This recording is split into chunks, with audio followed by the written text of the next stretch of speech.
आज रात मैं घर परिवार के विषय में बात करना चाहता हूं। भजन संहिता 11 में एक प्रसिद्ध पद है जिसे आप में से बहुत लोग जानते होंगे। यदि नेव नष्ट की जाए तो धर्मी क्या करें? यदि नेव नष्ट की जाए और किसी भी समाज की नींव परिवार होता है। इसके साथ एक और पद है भजन संहिता 62 में, वे जानते नहीं न समझते हैं, वे अंधकार में चलते हैं, पृथ्वी की सब नेवें हिलाई जा चुकी हैं। क्या यह हमारे समय जैसा नहीं लगता? धरती की सारी नींवें डगमगा रही हैं और हम अंधकार में चल रहे हैं, ठोकर खा रहे हैं। यीशु ने कहा, मैं जगत का ज्योति हूं और वही हमें ज्योति प्रदान कर सकता है। अब मैं एक ऐसे व्यक्ति का उल्लेख करना चाहता हूं जिसके साथ मैंने 42 वर्षों तक घर साझा किया है। वह हमारी 5 संतान की मां है और हमारे 16 पोते पोतियों की दादी भी हैं। वह आज यहां मंच पर मौजूद हैं। पिछली गर्मियों में इंग्लैंड मिशन के दौरान वह अधिकतर समय अस्पताल में थीं।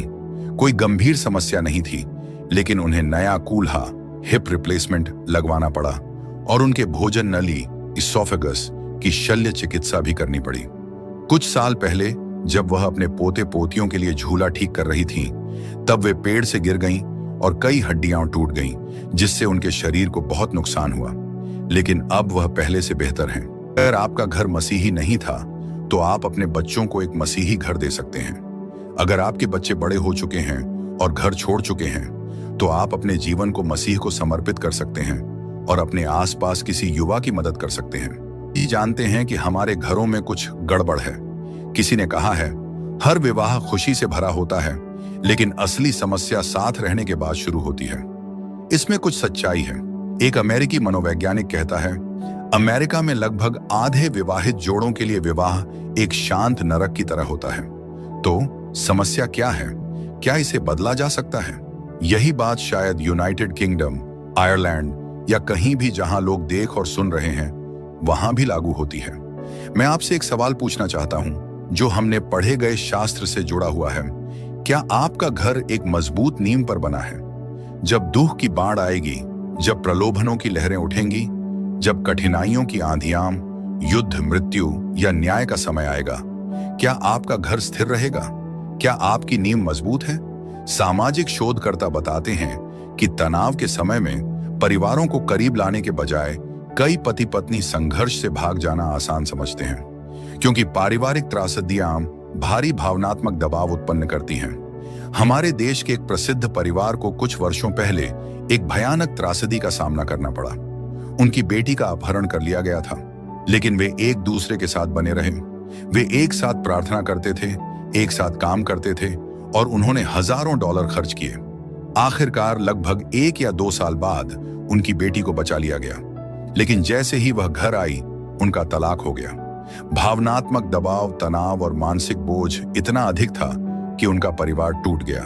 अब प्रेरित पौलुस कुरिन्थ में सेवा कर रहे थे, जो एक विलासिता में डूबा हुआ मूर्ति पूजक और अनैतिक नगर था, और उन्होंने यह कहा, हर व्यक्ति सावधान रहे कि वह अपनी नींव कैसे रखता है, क्योंकि यीशु मसीह के अलावा कोई और सच्ची नींव नहीं रख सकता। यदि आप अपना घर यीशु मसीह पर स्थापित करते हैं तो पारिवारिक समस्याएं बहुत कम हो जाएंगी और तलाक की नौबत शायद कभी ना आए। अमेरिका में किए गए एक सर्वेक्षण में पाया गया कि जहां घरों में बाइबल पढ़ी जाती है, प्रार्थना होती है और चर्च में जाया जाता है, वहां हर 300 में से केवल 1 विवाह टूटता है। लेकिन राष्ट्रीय औसत लगभग 50% है, जो दर्शाता है कि यदि आप अपने परिवार की नींव मसीह पर रखते हैं तो यही आज टूटते परिवारों का समाधान है। यीशु मसीह एक सांसारिक परिवार में जन्मे थे। उन्होंने माता पिता के अनुशासन में जीवन व्यतीत किया। उनका पहला चमत्कार एक विवाह समारोह में हुआ था। संभवतः उनके पिता का देहांत तभी हो गया था जब वे युवा थे, क्योंकि जब वे 12 वर्ष के थे उसके बाद उनका उल्लेख नहीं मिलता। शायद इसलिए यीशु मसीह अपने परिवार के लिए आर्थिक सहारा बने होंगे, लेकिन उन्होंने पारिवारिक संघर्षों को भली भांति जाना। जब वे किसी के घर में प्रवेश करते तो उनका प्रिय आशीर्वाद होता, इस घर में शांति हो। यीशु ने आत्मिक परिवार में प्रवेश को एक सांसारिक परिवार में जन्म लेने जैसा बताया। उन्होंने कहा, तुम्हें ऊपर से जन्म लेना होगा, तुम्हें नए सिरे से जन्म लेना होगा, परमेश्वर के परिवार में जन्म लेना होगा। जिस प्रकार आप किसी सांसारिक परिवार में जन्म लेते हैं, उसी प्रकार परमेश्वर के परिवार में भी जन्म लेना आवश्यक है। यदि आप स्वर्ग में जाना चाहते हैं, यदि आप अपने पापों की क्षमा चाहते हैं, यदि आप निश्चित रूप से जानना चाहते हैं कि आपके पास अनंत जीवन है, तो आपको नए जन्म की आवश्यकता है। पापों से पश्चाताप करके और विश्वास से यीशु मसीह को ग्रहण करके। यीशु मसीह ने पूरे परिवार के उद्धार की शिक्षा दी। उन्होंने जक्कई से कहा, आज इस घर में उद्धार आया है। जब वे किसी को चंगा करते या उद्धार देते तो उनका पहला ध्यान इस पर होता कि वह व्यक्ति अपने परिवार को जाकर यह गवाही दे। कुछ लोग उनके साथ चलना चाहते थे, परंतु उन्होंने कहा, नहीं, पहले अपने परिवार को बताओ। अपने समुदाय में जाकर गवाही दो। घर लौटो और लोगों को बताओ कि परमेश्वर ने तुम्हारे लिए क्या बड़े काम किए हैं। शायद आप में से कुछ लोग आज रात अपने वैवाहिक जीवन की नई शुरुआत कर रहे हैं। शायद आप यहां अपने हनीमून पर हैं। आप एक दूसरे को सबसे बड़ा वैवाहिक उपहार क्या दे सकते हैं? कुछ दिनों पहले इस स्टेडियम में एक नवविवाहित जोड़े ने सबसे सुंदर उपहार दिया। वे शादी करके सीधे यहां आए और उन्होंने आगे आकर यीशु मसीह को अपने जीवन का केंद्र बना लिया। उन्होंने कहा, हम अपने विवाह की शुरुआत यीशु मसीह के साथ करना चाहते हैं। यह आज रात आपके साथ भी हो सकता है। शायद आपकी शादी को 10 साल, 20 साल या 30 साल हो चुके हैं, लेकिन आपने अभी तक यह निर्णय नहीं लिया है। एक सफल घर की नींव परमेश्वर की योजना पर रखी जानी चाहिए। ईश्वर द्वारा स्थापित विवाह याद रखें, पहला विवाह स्वयं परमेश्वर ने संपन्न कराया था। आदम और हव्वा का विवाह आदर्श विवाह था। आदम को कभी यह नहीं सुनना पड़ा कि हव्वा और किन किन पुरुषों से विवाह कर सकती थी, और हव्वा को कभी यह नहीं सुनना पड़ा कि आदम की मां का खाना कितना अच्छा था। हंसी, यदि हम परमेश्वर के परिवार और विवाह के नियमों की उपेक्षा करते हैं तो हमारा विवाह असफल होने के खतरे में पड़ जाता है। लेकिन बहुत से लोग पूरी तरह से समर्पित होने में हिचकिचाते हैं। शारीरिक प्रेम ही पर्याप्त नहीं है, यह प्रतिबद्धता, कमिटमेंट ही होती है जो कठिन समय में विवाह को बनाए रखती है। जब आप विवाह करते हैं तो आप जीवन भर के लिए समर्पण करते हैं। यही प्रतिबद्धता हमें, मुझे और रूथ को एक साथ बनाए रखती है, चाहे तनाव, संघर्ष या कठिनाई कैसी भी हो। हमने कभी अलग होने या तलाक लेने के बारे में नहीं सोचा। शायद उसने सोचा हो, लेकिन मैंने कभी नहीं सोचा। एक बार रूथ ने किसी से कहा था, मैंने हत्या के बारे में सोचा, लेकिन तलाक के बारे में कभी नहीं। एक सफल विवाह की नींव, आध्यात्मिक जीवन, विवाह और परिवार को सफल बनाने के लिए प्रार्थना, बाइबल पठन और विश्वासी जनों की संगति आवश्यक है। व्यवस्था विवरण 6 का 6 से 7 में लिखा है, और ये बातें जिन्हें मैं आज तुझे सुनाता हूं तेरे मन में बनी रहें, और तू इन्हें अपने बच्चों को चिताकर सिखाना। आपके घर में प्रार्थना का स्थान है? क्या आप खाने से पहले प्रार्थना करते हैं? क्या आप अपने परिवार के साथ बाइबल पढ़ते हैं? क्या आप और आपकी पत्नी एक साथ प्रार्थना करते हैं? एक सफल विवाह की नींव, समर्पित पति और पिता, एक समर्पित पति और पिता भी सफल परिवार की नींव का एक महत्वपूर्ण पत्थर है। एक बार एक पादरी ने बच्चों के पालन पोषण पर एक लेख लिखा। जब उनके कोई संतान नहीं थी तो उन्होंने शीर्षक दिया, बच्चों को पालने के 10 नियम। जब पहला बच्चा हुआ तो उन्होंने शीर्षक बदल दिया, बच्चों का पालन करने के 10 सुझाव। जब तीसरा बच्चा हुआ तो उन्होंने फिर शीर्षक बदला, बच्चों को पालने के 10 संकेत। जब 5वां बच्चा हुआ तो उन्होंने लिखना ही बंद कर दिया। मैं भी एक समय बच्चों के पालन पोषण पर बहुत आत्मविश्वासी था, लेकिन फिर मैंने अनुभव किया कि हमें परमेश्वर के ज्ञान पर निर्भर रहना चाहिए। एक सफल परिवार की नींव, पति, पत्नी और संतान का समर्पण। एक सच्चे पति का समर्पण। जब हमारे 5 बच्चे हो गए तो मैंने अपनी पत्नी को पालन पोषण की जिम्मेदारी सौंप दी, और उसने इसे अद्भुत तरीके से निभाया। परिवार की जिम्मेदारी बहुत बड़ी होती है। जब एक पुरुष अपनी पत्नी से उसी तरह प्रेम करता है जिस प्रकार मसीह ने कलीसिया से किया, तो पत्नी के लिए पति के प्रति समर्पित रहना आसान हो जाता है। पति कोई तानाशाह नहीं होता जो अपने परिवार पर लोहे की छड़ी से शासन करे, बल्कि वह एक संगीत निर्देशक, कंडक्टर के समान होता है जो धैर्यपूर्वक और संतुलित रूप से अपने परिवार का मार्गदर्शन करता है। क्या आप ऐसे ही एक पति हैं?